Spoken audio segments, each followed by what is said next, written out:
Fifth Element Live. The elements of hip hop are DJing, graffiti, breaking, knowledge, and. Yo, mama. Biddy, did you come here to play or did you come here to finesse? We can't all get a pair of socks? I told you, Patrick, I was coming for you. I took you out. You're still whack, copy?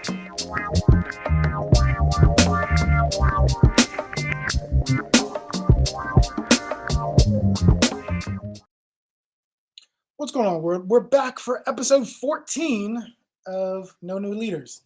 My name is Mazi Mutafa, Executive Director of Words, Beats, and Life, and I'm personally really excited about today. We're actually not going to have any guests. We're just going to be talking among the hosts about, well, maybe about a couple of things, but definitely at least about one. I see my host is getting her fro together, getting her sip on before I bring her on screen. If you're new to this show, where you been? There's 13 episodes that you can check out. I've actually had a really great opportunity this past Friday to do a talk with an author by the name of Harold Green III. This is a second book called Black Oak, and it's basically a book of poetry that are kind of love poems dedicated to Black men who have been influential in his life. And it was a great conversation for a whole range of reasons, including the fact that there wasn't necessarily a huge turnout. And we talked about this at the event. And this is his second book. The first book he did was called Black Roses. It was all about Black women, celebrating Black women. This is his second book, all about Black men, celebrating Black men. And one of the things we talked about was whether or not Black men are accustomed to being celebrated by other men. The book that was about women was a jam-packed audience. They said 150 people came to that. And to be transparent, there were 12 people at the release for Black Oak. It's an amazing book. And I think that one of the things that intimacy of conversation allowed us to do was to spend a lot of time getting into the book, getting into this amazing set of poems, and the decisions that he made in crafting this book. I'm holding it up just because I want to encourage everybody to buy it. I'm literally personally planning to buy 100 copies because I think every single student that we work with this summer should read this book, in addition to the other book, Black Roses. So we're going to buy both copies because we also believe in supporting authors.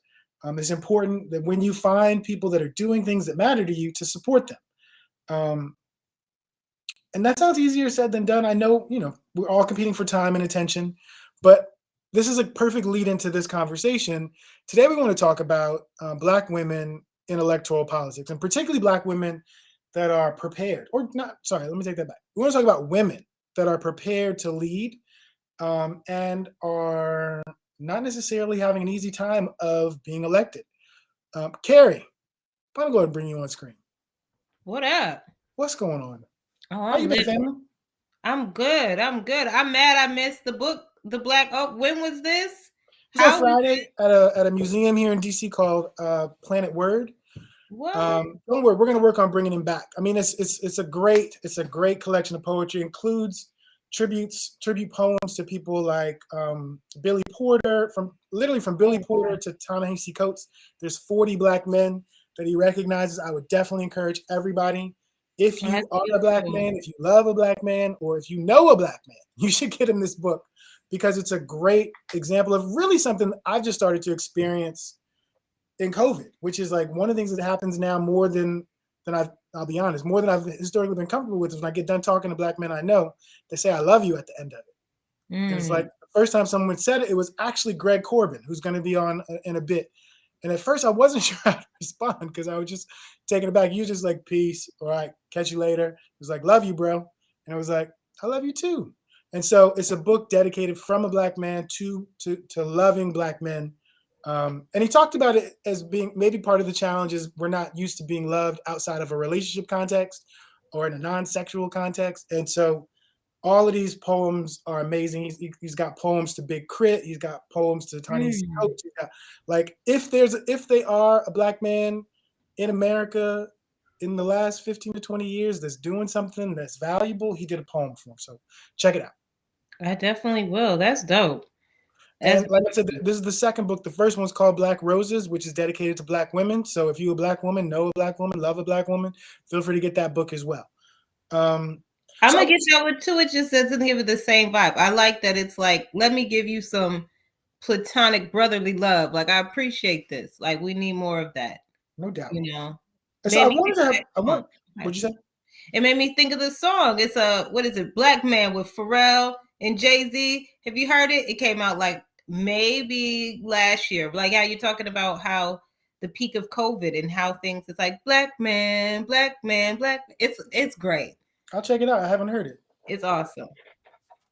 Well, so I wanted to have this conversation with you and the rest of the crew about kind of what appears to be, you know, let's just say the last 8 years of being really clear, regardless of what your politics are, that the really qualified women are competing for public office and not necessarily winning. We could talk about, someone like a Carly Fiorina, who I think was the CEO of Hewlett Packard that ran for the Republican nomination. We could talk about Hillary Clinton, who ran for the Democratic nomination. We could talk about Stacey Abrams. now in the South, Val Demings in Florida, running for the Senate against little Marco Rubio, And Stacey Abrams right now. or Stacey Abrams. Putting all the good energy her way. So to be very honest, the Stacey Abrams situation is actually what drove this home for me. It was just because I was watching her at the debates. I've watched her really work tirelessly for the last 8 years to get people registered, to kind of educate people about some of the issues and public policy and how it impacts their lives. And then in the not so distant past, to see an MC who I have a great deal of respect for come out not against her, but to say if she lost, here's why, as opposed to talking about what he was prepared to do to help her win. And it struck me for a range of reasons, but I don't want to monopolize this conversation. I really want to talk about whether or not, my perception is the reality, or if I'm just getting too much of my news from a liberal bias, which is why I gave the Republican examples. And even someone like Bob Dole's wife, Elizabeth Dole, when she ran for the Republican nomination. So there's all these women competing in public office who are having varying degrees of success, especially women, at least that I perceive, to be really qualified, much more qualified than the men that they're competing against, but still running up against challenges. And so I wonder, Carrie, what you think about this phenomenon? Like, am I just imagining this, or are you a You're witness? not just imagining it. I think, I think we should just call it out, because sometimes people haven't heard about what's happening. Killer Mike went and started giving cool points to the opponent. He was like he was riding for the ops. I didn't understand what was going on. He was like, look, Kemp went down to this Black conservative all boys school down in, another part of rural Georgia. So why didn't you go there, Stacey Abrams? As if she hasn't been doing on the ground, has a whole team, has been steady on the block in many different forms.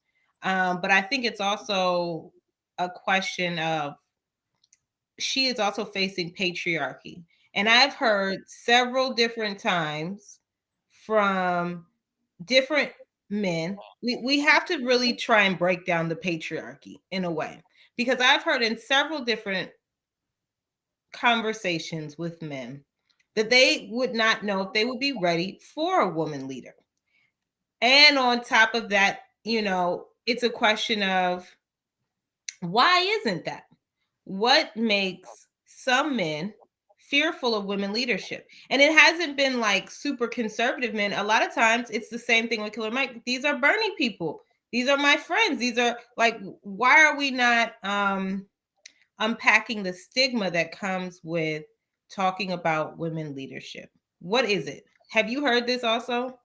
Well, I mean, I think that, like, part of the challenge is that this liberal conservative label doesn't work anymore. There are people, because the reality is Black people in America have always been, as a group, socially conservative in a lot of ways, particularly Black people that come out of church experiences or masjid experiences, or even temple experiences. But I think the other piece is that, like, someone like a Killer Mike is all about that Second Amendment. And so, he's not a person that fits neatly into liberal or conservative. I think what he is pro-black. Yeah. Like, he's not pro-liberal or pro-conservative, but he's pro whatever he thinks is going to benefit black people, whether that's a liberal or conservative or Hmm. third party strategy. And and I think there's the beginnings of efforts to continue to peel black folks away from the Democratic Party, in order to establish priorities that are for black folks. But what's really weird to me about that is, I understand it on some levels. I do understand it, but I don't practically understand it as a strategy to get what you want. Like, the reality is, in every place in the country, this is actually one of the things that's actually frustrating to me about the Democratic Party. In every place in the country where they don't expect to win, the candidate facing off against the Republican is black. In almost every single place, whether that was, in South Carolina, or whether that's in Florida, or wherever it is they think they don't really have a chance, let's give black people an opportunity and see what they make of it. And at the Mm. same time that those black folks are going down in defeat, Latino communities are beginning to migrate with their also socially conservative values over to the Republican Party. And it's like, where is the opportunity for coalition building, especially knowing in both communities, women play a pivotal role, not just in family, not just in education, but as leaders, as organizers, as teachers. Um, and so even, remember, a lot of folks who voted for Bernie also voted for Trump, like, because Hmm. they weren't really for liberalism, they were for disruption. They were Yeah. for doing something other than the status quo. And I don't know. It's interesting. Greg has joined us. Let me go ahead and bring him on. I think What's it's I up, think it's at least Greg? interesting to think about, how it is that Black politics, Black African American politics in particular, because we could talk about Black Caribbean folks, Black African folks, African American politics in this moment is kind of, is not necessarily trying to figure it out, but trying to determine where is the most bang for the buck. So, like, I got friends in Detroit who talk about black men being organized by Trump campaigns, by paying them to go out and get people to come out to vote. We see that at the rallies of conservatives where, black men in particular are being told, like, you need to be the leader of your community. Don't let these women. And it's like, bro, we come from a tradition that is not just, patriarchal, but it's also matriarchal. We come Yeah. from multiple traditions, and so the idea that black men could be turned against black women is not just problematic, but really dangerous. It's Greg, very welcome, welcome, welcome. Hey, hey, what's up, everybody? I I would think you just were about say, to say yeah, something, Greg. yeah. I just say I think it's very unfortunate and also indicative. You can go back to when you look at things like the suffrage movement and how there was this competition of who would have the power, who would be the next in line to white patriarchal male power. Was it going to be a black man or was it going to be a white woman? And then here's the black woman just somewhere in between, floating and still having to be of service to both sides of that conversation. Um, and so the idea for some people is now I have to be skipped once again. Some people assume, especially when you start thinking about there's been a larger conversation in the social media realms about what the Black family structure is supposed to look like. And we do come from more matriarchal, but that doesn't necessarily fit into the narrative of how you succeed in American standards. If we're going off of success being you getting the right job, getting the right house in the suburbs, being able to be a part of this consumerist structure, and also having a nuclear family and who's supposed to lead that. I really want to see more um, men lean into the possibility that maybe that's not what they want either. Like, maybe you don't want to be, not that you can't be a leader, but what does it mean to not build with that structure in mind, with the structure of trying to be the next white man? And I don't know if that's happening right now. So the thing that's weird to me is let's keep this about Stacey for a second, or Val Demings. There is no black man in the race. There is no black man in the race. There are only black women who are running. In one case, against a Latino man who I think maybe identifies as a white Latino in the form of Marco Rubio, and the current governor of Georgia. And so the idea that Killer Mike thinks that keeping the current governor is going to be better for black people in Georgia than Stacey Abrams is literally insane. It's literally, that cutting off your nose to spite your face. Like, someone who's literally dedicated her life to organizing members of our community is not who you're going to be an advocate for because she didn't come to one charter school is crazy. Not even a charter school, a private school. Oh, wow. Even better. In the rural part of Southern, somewhere far. With a known concern. It's like, why? But I understand, and she'll probably go there, but still, why she wasn't invited? That's a good point. That's a good point. Kari, you brought up a ton of things to really address. I kind of want to do this like just kind of in reverse in some way. First, you mentioned capitalism, and I think that capitalism is connected to integration in a lot of ways. Integration was used in a way that really was about not just breaking up segregation for political strategy, but also human resource management. When you think about the global economy, right? If we need more workers in there and we have this emotional disruption happening, then we need to figure out how to create more social cohesion and harmony so that people can actually move the business of this country ahead. That's what people were thinking about. King even mentions the business behind civil rights and the movement itself in many different factions. Um, and then when you think about that, who are we if we never integrated? Like, who are we? Like, who are we culturally? Who are we educationally? Who are we family wise? Who are we? Right? What healthy and unhealthy things that we need to address if we've never integrated? We don't often ask that question enough. And then you talked about people waiting in line for their turn. The first thing I hear when I hear that, I think about the oppression Olympics.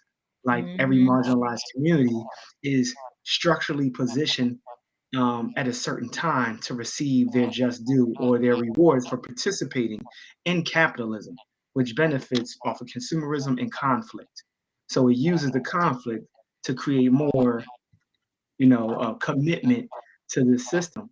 As far as Killer Mike, Mazi, you talked about, like, there's a lot of black women involved with politics. There's a lot of black women. And I think it draws with the question, like, where are the black men in politics in those high stakes elections? I do see a lot of black men in Congress. When I think about just Pennsylvania, when I think about city councils, I think that's where a lot of black men end up, city councils and ward leaders. Um, there's so much happening. We have to be aware if our political ideology is being used as a weapon or as a target for something else. I think it's interesting. Oh no, go ahead, Mazi. No, I was just thinking about that when you talk about, like, what are we if we've never integrated? And I was also thinking a lot about here in Baltimore, we have a complete shift that's happening. And so we had a lot of Black women leadership at a time, Black mayor, Black attorney general, that were all women. And now it's shifting. And now it's going to be literally like all Black men in power, from the mayor to the attorney general to the city council chair, to the, what that really means. But in a lot of ways, the narrative, because there was some corruption that happened, but the narrative became Black women can't lead. We can't trust them to lead because of the actions of these specific characters. And unfortunately, in some cases, I feel like even though these elected officials are, doing their best at what they can do for their jobs, in a lot of ways, they won off of that threat of these Black women being untrustworthy, which is interesting. which is it's not even about the threat. It's about the power of narrative and stories, because we become our stories too. So it's about like how do you create an imagination that is full of equity that looks at people at the center and looks at them whole, right? That takes the gender and the sexuality away in order for people to actually move forward. But what happens is I think oftentimes identity politics is being used against us. And now we're more divided by ever, more than ever. Like we're not this 50 years ago. It's not this easy to disrupt the movement.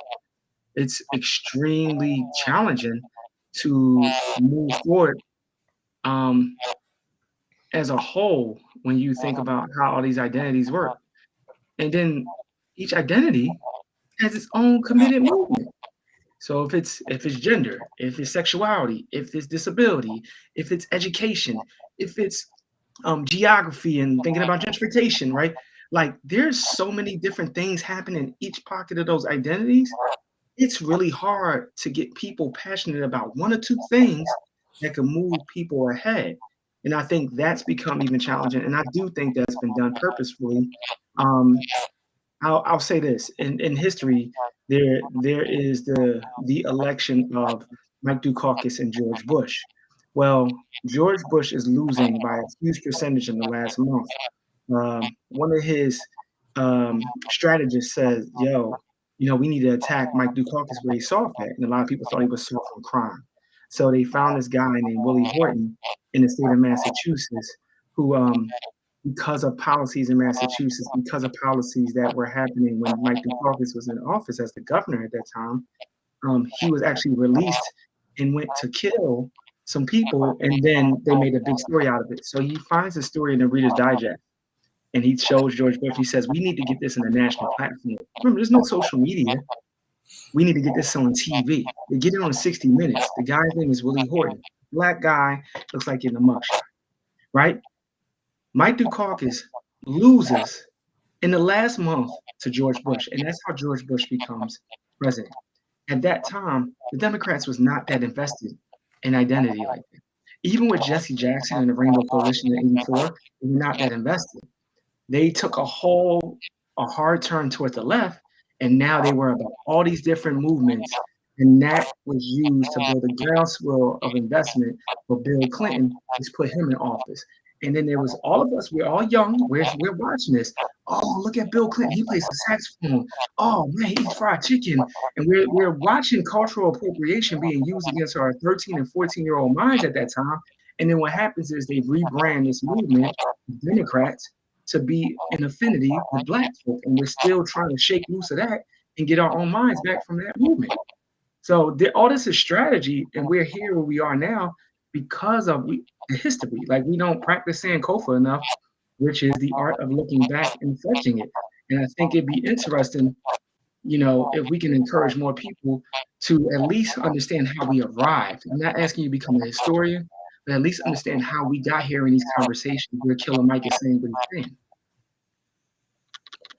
Yeah, I mean, I think a few things. One, I think the reality is that legal integration occurs decades ago, but practical segregation is still very much so the case in the United States of America. So looking back to a past where we think things were better for us, because more of us owned businesses, as an example, or more of our dollars circulated in our own community.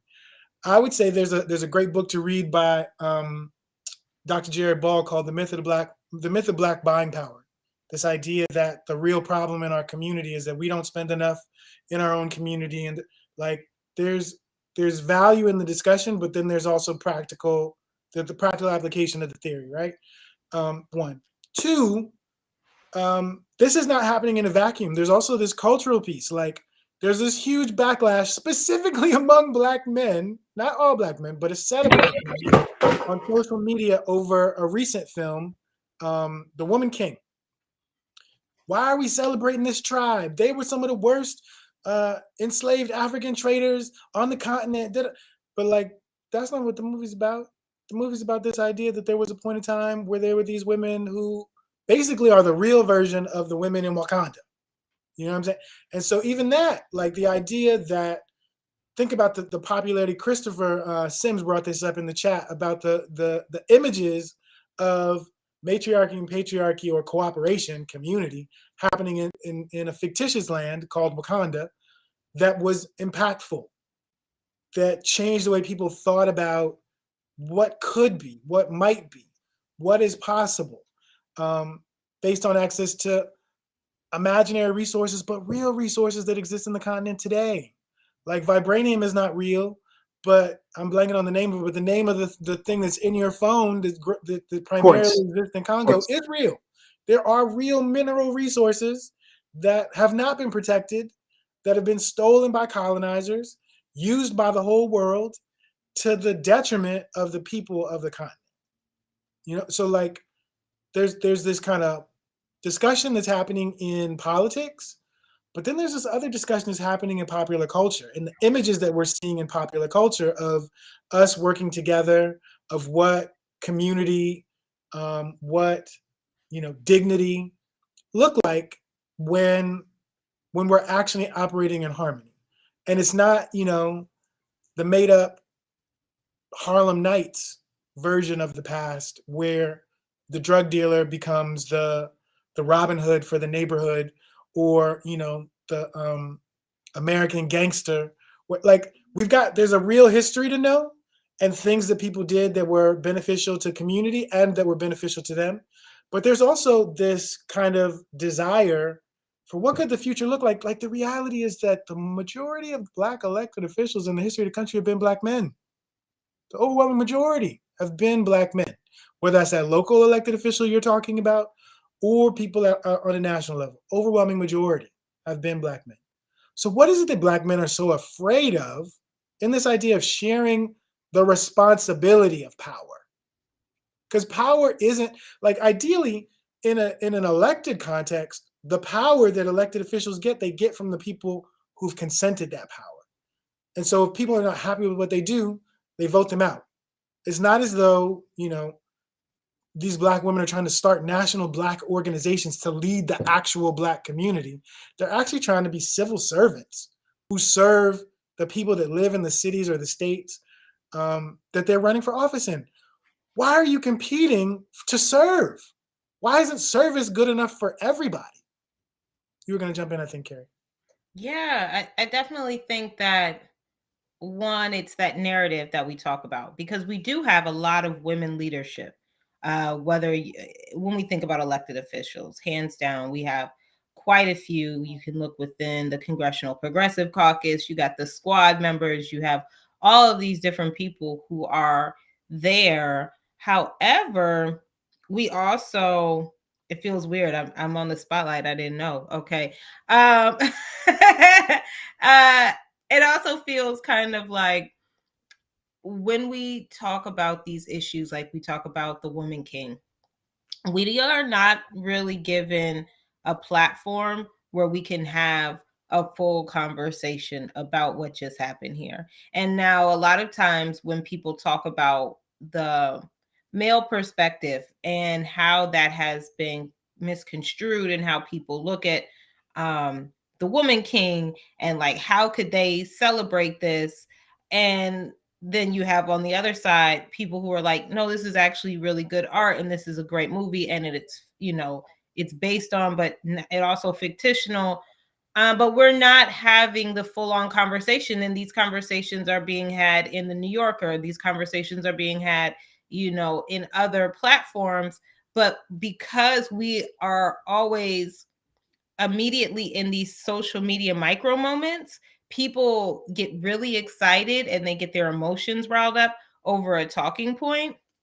And then that conversation never happens. And all of a sudden, you go down the thread and somebody then called somebody mama a bee, and somebody else has gone into a whole nother tangent. So it's like, how do you have those conversations about what are those actual critical because I actually do have some questions. I'm like, I watched the documentary that Lupita did, and I think more people should watch it. I think that we should take it in its context, but also have a conversation about how these things continue to play out. What are the ways that we continue to sell ourselves out? You know what? Why do we do that? And not to say that that movie is a sellout, but what we talk about, the what you're saying is that this group sold us out, literally.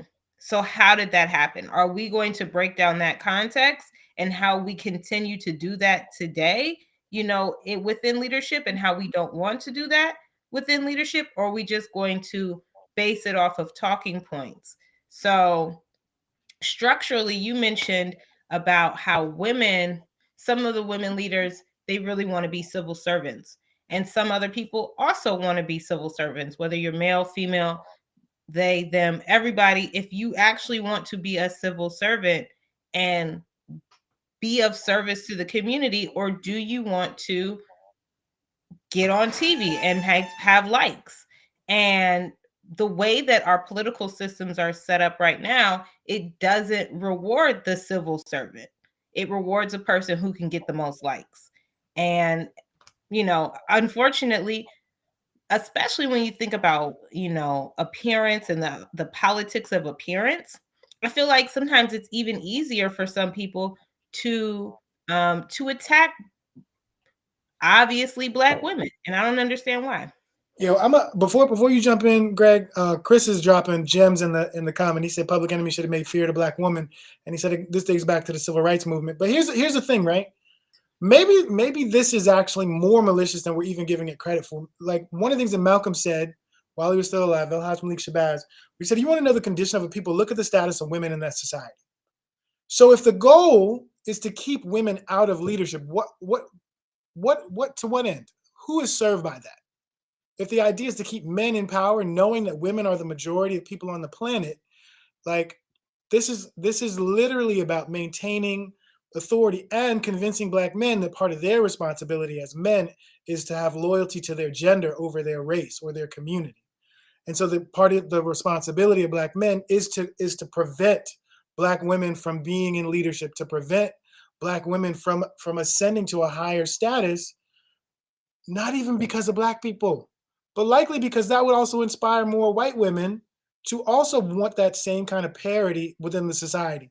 That it's not just about caring about who leads us or who leads X, Y, and Z state, but how is seeing Black people advance, Black men, Black women, Black children, how is seeing those advances threatening the larger power structure, which is a white woman who's quite happy to just be able to eat off of the potatoes that her husband brings home. Like, could that be part of the bigger one? Go ahead, Greg. I'm sorry. Yeah, y'all dropping mad gems. It gave me a lot to think about. I'm thinking about when the Constitution was founded. Like, these guys, their wives couldn't even have the same rights. They didn't even want their wives to vote. So you think about the energy inside of our policies, inside of the language itself. It's deeply rooted. And when you think about Black men, not, and this is not all Black men, but some Black men having issues with Black women in power, Black women in leadership positions and roles, when we, which is about decision making and influence. Um, there's definitely a history of that. But I also think we have to think about the impact of the plantation, the impact of slavery, and what that did to a lot of Black men coming out of it. Unfortunately, when you are pressed in a situation as a traumatizing as slavery is and was, then you have to think about the conditioning and the internalization process that happens psychologically. When most people learn by seeing what's being done, not what they hear, right? So it's about behavior and modeling. So we think about this from multiple perspectives. We look at it from a psychology perspective or a brain science perspective, then you can fully understand where some of this comes from. If you think about cisgendered hetero white men being the ones that had the say in what was going to go from the start of the Constitution. And so everything we're talking about right now is a historical footprint that is really, really continuously being an uphill, I won't say creating a conflict and creating this uphill battle that a lot of us are aware that is happening. Because some people don't care, they don't even know, they're not even thinking about it this deeply. And shout out to Chris, because the fear of the Black woman, that would be a heck of, I want to see that as a book. I want to see Can that. I say that, as I think about this, like, let's give Killer Mike some credit, right? Let's give him some credit. I think the Greenwood. reason why he actually came out against Stacey or not in support of Stacey is because she actually wants gun control, and he don't want no gun control. He literally has bragged about the fact that he owns weapons that you have to get FBI clearance to be able to get, and so any kind of infringement on what he perceives to be his inalienable right, he would be opposed to whoever that is. So whether it's Stacey or it's Bill or Jim or James, that Republican governor is making it easier to access guns. So if that's his number one issue, he's gonna go with that person. I think that's interesting that you mentioned that because, Killer Mike is also a professed libertarian. So when you have these libertarian ideals, that oftentimes can go against some of the more collective ideals that you might see coming from African American women in the Democratic Party. So that's also interesting, that you brought that up as far as another way that this creates that division. Where if you might have someone who's looking at it from a matriarchal perspective and saying, these are the ways that we can solve these issues, but some of you all are going to have to make different sacrifices. The people who do not want to do that, and think about things from a different rhetoric are going to see that as a threat. Thanks, Chris, for joining us. And I agree. And this is why I'm saying, like, I think that part of the challenge is political identities are not as fixed around a particular set of ideas as they used to be. Even right now, people are talking about this current election. There are going to be a lot of split tickets in places where at one position they'll vote for a Republican, another they'll vote for a Democrat, maybe in some others they'll vote for a Libertarian or another kind of third party candidate. I think the question though becomes, why is this desire to have this level of accountability so acute at a time where qualified women are in a position to actually take authority? I want to take a step back. Let's take it out of a Black context and go to Clinton. So like Carrie talked about being a Bernie supporter.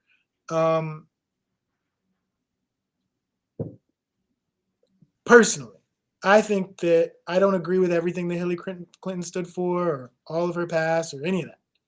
But I do think she was the most qualified person in the race. I think she was more qualified than Bernie. I think she was more qualified than Trump. And I think that part of the reason why she was defeated was because people didn't like her. Like this idea that she couldn't win a popularity contest. And what is it about female elected officials that they got to be liked? Like I'm not really under the impression, and I could be wrong, but I'm not under the impression people like Herschel Walker or people like Dr. Oz, but they're willing to vote. They're willing to hold their nose about not liking them and still vote for them because they're on their team. And so it's like, what is it about the Democratic coalition that if I don't like you, I'm not showing up? Like I actually don't. Go ahead. No, I appreciate that, but I really think part of it is that they are not looking at these candidates as human with their flaws anymore. They're thinking about the agenda that they want to push.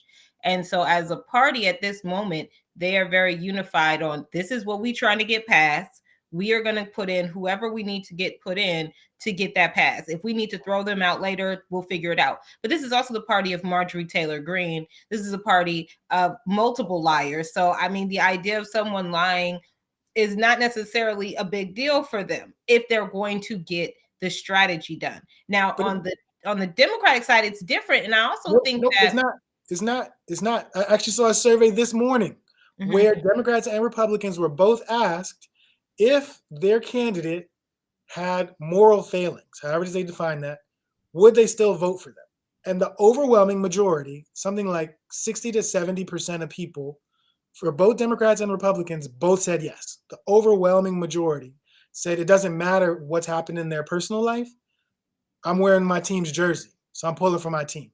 So yeah. just wanted to say that. No, I appreciate that. And I'm gonna let Greg jump in too, but I think that is in one, when we think about moral failures, I think there's different contexts for each group. It's like, oh, is this person, divorced? Did they, do they have a wild side? Like there are different things that I think some groups would be okay with that they wouldn't necessarily be okay with on the opposite side. But I also think that the Democrats do not have as much of a unified strategy other than being on the defensive, other than let's get this infrastructure money. And there's so much division because this is the party of everyone now, everyone who's not the Republican, that it's really difficult to make sure that your voice is truly heard, because this becomes the voice of compromise. And in a lot of ways, you have aspects of the Democratic Party that play into those party politics. And that's really what Hillary's issue was. It's the same thing with Biden, is that both of them are party politicians. They've been in the DNC forever. They were getting the support of the DNC, and people who were more to the left, or even more to the far right, they wanted an outside candidate. And that's how Trump got in. That the Republican Party did not rig their primaries the same way that the DNC did in 2016. And that is how you got what you got. So there's that. That's not how you got Trump. You got Trump because there were freaking 13 Republicans who were all competing for the same voters. He literally had a base that was like 30%, which could make it so he could win. Like this idea that people are not, as you said, like sacrificing themselves for this larger agenda. Everybody thinks that they should be in charge. Everybody thinks they should be in charge. And I think that it really is different for women. I really do think, even those questions about moral failings, there was a woman, I think she was either in the House or Senate, I don't remember, but a photo of her came out, or a video of her having some sort of a tryst with a woman came out. She had to resign. Like there have been multiple stories of infidelity on the part of men who've not resigned, who still got their job. There have been stories about men who are elected officials molesting children in Florida, who still got their jobs. Like there is a difference. Like I think that question about moral failings, I think as a society, we still expect more of women. Unfairly. We expect more of women than we do of men. And we also don't think that women should be leaders of anything but other women, as evidenced by this. Not, of course, that's a blanket statement. We can point to things that contradict it, like women who are the CEOs of companies, women who are principals in schools, women who do all kinds of things that are not elected, that are appointed. There's something here, whether it is, the last gasp of a generation past who thinks that leadership should look like what it's always looked like, which is male at least, and if not, white male. But the question is, why are Black men falling for that? Because it's a religious thing. Black men are falling for that. It's a religious thing. If you're thinking about social conservatives, and you mentioned that earlier about like if you grew up in certain denominations, or in certain faith-based groups, the leader of that is the man. And in many cases, you have those parallels between, how do women become faith leaders versus how do they become elected officials. So, in a lot of different faith-based religions, you can't be the leader of the whole church. You could talk to the women's group, you could go to the women's masjid, but you're not leading everybody. And so I wonder how much that plays into these other conversations around who you decide is ready for elected official roles. So let's unpack that. Where are we going? I see you, Greg. Let's go. Yo, so Trump looked at this whole thing like it was a business. He had a marketing campaign. At the end of the day, a lot of politicians, they're not business people. They can manage a budget. They can create money. They can finesse fundraising. They can do those things. But marketing and branding, that's Trump's thing, right? So when you're like, people are like, how could you? I'm like, Mozzie, you kind of hit it on the. He had a base that was untapped. He looked at the neglected. He played on their wounds, and he built a cult following and a sense of saviorism in some weird way. It's really simple how we got here, right? The other piece about the moral affairs, I do see that playing out. I think that goes back. You think about the Bible, you think Bathsheba, you think about all these different women in the Bible. There, if there was a moral failing for a woman in the Bible, it was looked at worse than men for whatever reason. So there's your argument about patriarchy. And now you're looking at today, you think about Herschel Walker, it's like none of this is surprising. I don't even really get inflamed with emotion anymore. Because I'm just like, we're repeating cycles. We're watching the ego at work. We're watching all these things that who we are in our humanity are being used against us. Our passions are being used against us, right? Why is the Democratic Party seemingly more emotional than the conservative, than the Republican? Even when I hear the word conservative, I think about conserving emotions, just one of the first thoughts that comes to my mind. So y'all gave me a lot to think about. I don't want to get too much, and I feel like I'm rambling right now, but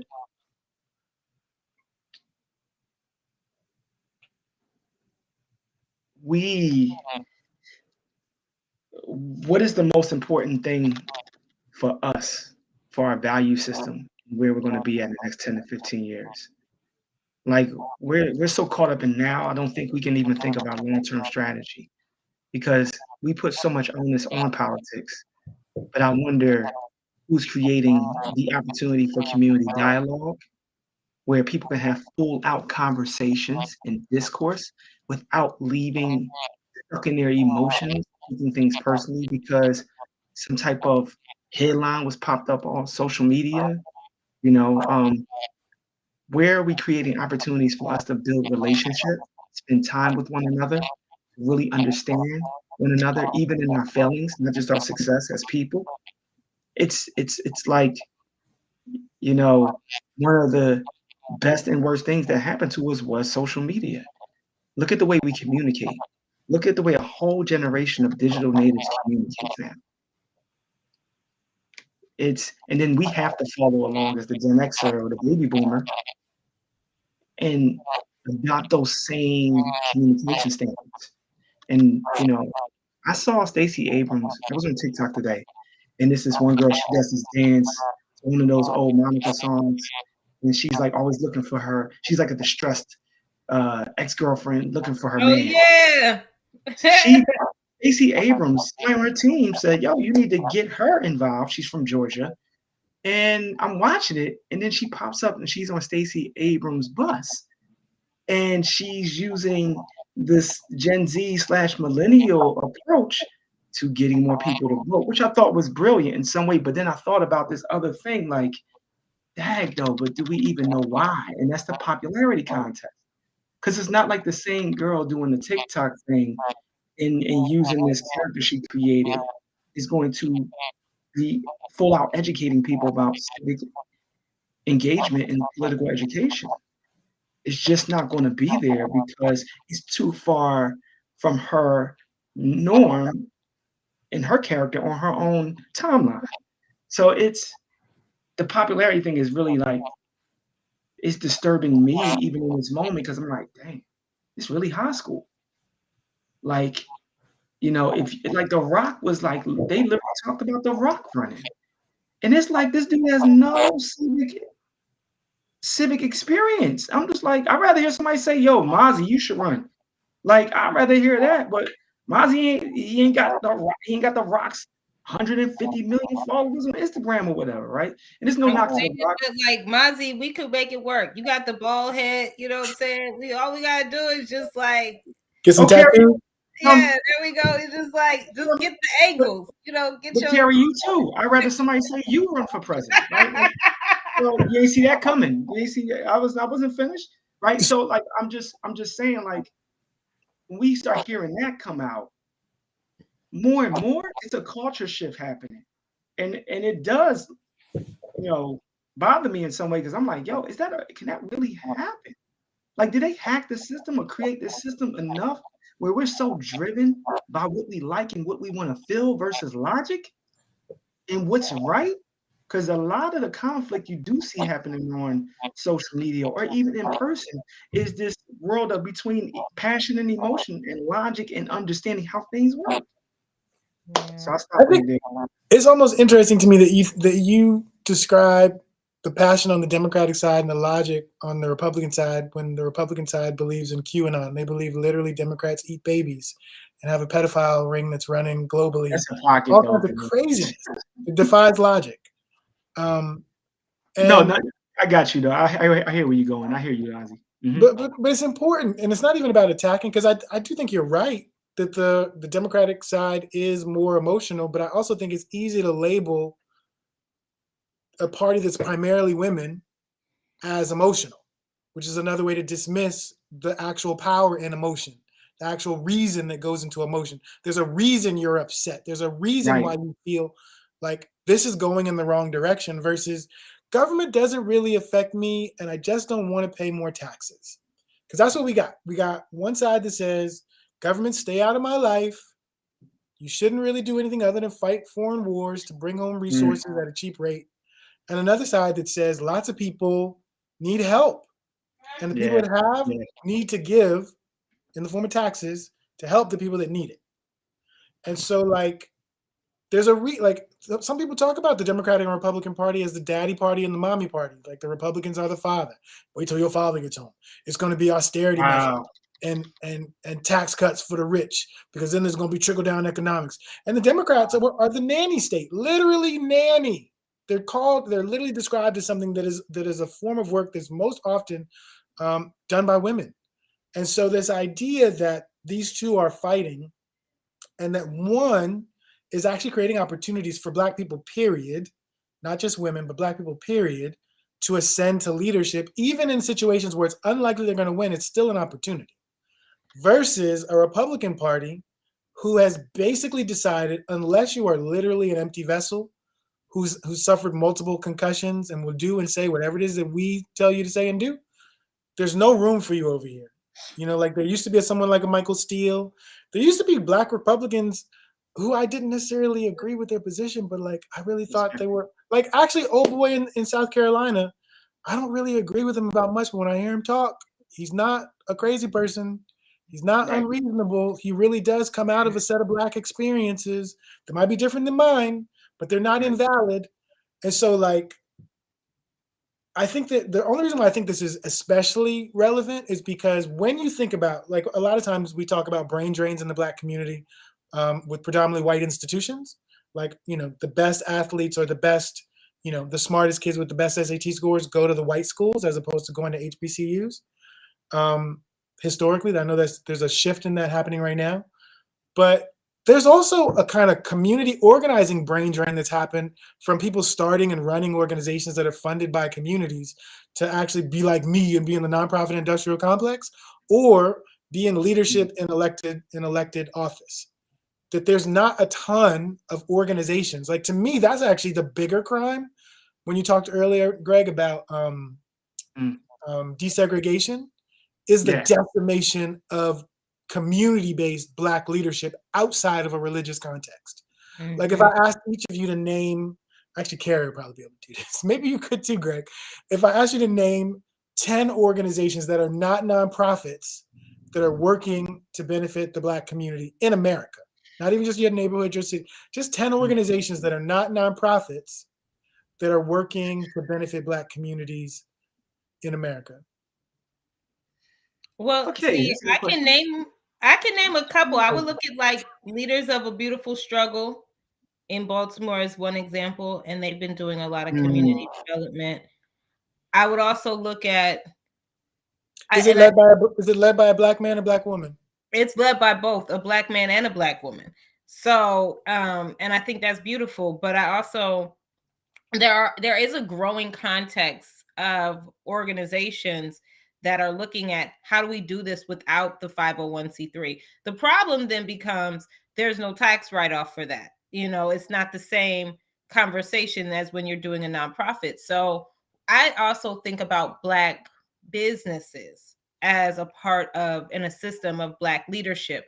And before there was a nonprofit industrial complex, you had the leadership that came out of your Black institutions, your barbershop, your corner store, your restaurant. And it's the same way now when I think about it, even today, is like, what are the privately owned entities that are also brick and mortar that can be foundational support for Black people? Mm. And even like when you look at the Green Book, they didn't, shout out to all the Black people because they're trying to revitalize the Green Book. But they didn't just put any old business in there. They put in the brick and mortar essential businesses. You need to get your hair cut. You need to know where you're safe to go get something to eat. You know, they don't need to know about your online t-shirt business, even though that's okay too. But I also wonder about that. Like, how come when we think about Black leadership, we immediately go towards that conversation of what the nonprofit can do and not what businesses can do together to also be a charitable function within their communities. As we get ready to wrap up, I know Greg wanted to share one comment before we go. It's a great conversation. I think, Carrie, you just made a great point. Like, there are institutions in our community that we often overlook, and we depend on these bigger infrastructures with more capacity to reach more people. But the other point is, like, at what point does an organization get too big for its own britches, where it can't actually make the real impact? Because it's about community building at its core, which is about relationship.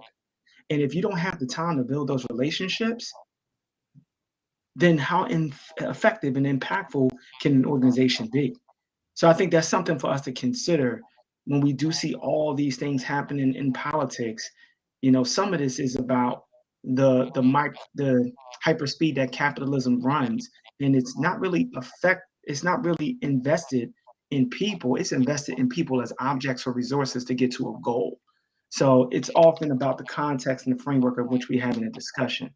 But what we need, and it seems like what's most effective, especially for Black folk, when you think about it, and brown folk too, is community. Like, that's just at our core. And it's not saying that, other populations or identities don't need that either. But this is what's worked for us when we think about civil rights. It was grassroots, it was time spent, it was planning and preparation, it was sacrifice, and it was commitment. I met a lot of these people, had conversations with these people, and the one thing I keep coming back to is time. Like, do we have the time as capital to invest in one another, to really get to know each other, to really at least get to a place of trust? I'm not saying be best friends with everybody. Heck, I'm not even saying be associates with everybody. But at some point, we're going to have to spend some time. And social media is not the best way to spend time. Greg, thanks so much for joining us. All right, y'all. On that one. Peace, y'all. Ciao. So as we get ready to wrap up, though, Carrie, I wonder, though, as we continue to invest in business, because we're seeing a lot more of that, particularly in the social media space, more and more folks in Black and brown communities growing and developing businesses. That's going to, then that question around taxes and less taxes is going to be another division. So I definitely appreciate you making time for this conversation today and for dropping so many gems. Always a blessing to come and join you, Mazi. So thank you for having me. Always good to be on the show. Thank you. All right, everybody. That's another episode in the books. Thanks so much for tuning in. This was the 14th episode of No New Leaders. Hopefully you'll be able to join us again next Sunday. All right? Peace, y'all. Enrolling in the Academy is really simple. You'll just go to our website, wblinc.org/academy. And when you get here, you'll see our main page and you can click enroll and it'll take you to this form where you're just gonna fill this out. It'll take you about 5 minutes. Once you submit this, you're enrolled in the Academy and you'll receive an email from me so you can pick the classes you'd like to take and join our Academy family. So we're an after-school program rooted in hip hop. So we have a bunch of classes that you may find interesting. You can go right to our website and go to our classes tab and you'll see some of them, from performing arts like hip hop theater, spoken word, hip hop dance, some of our business classes that are like a boss and walk it like I talk it, which would be more arts management and entrepreneur based. And then we also have things like our music classes, emceeing and rapping and beat production and DJing. You can go to wblinc.org/academy to enroll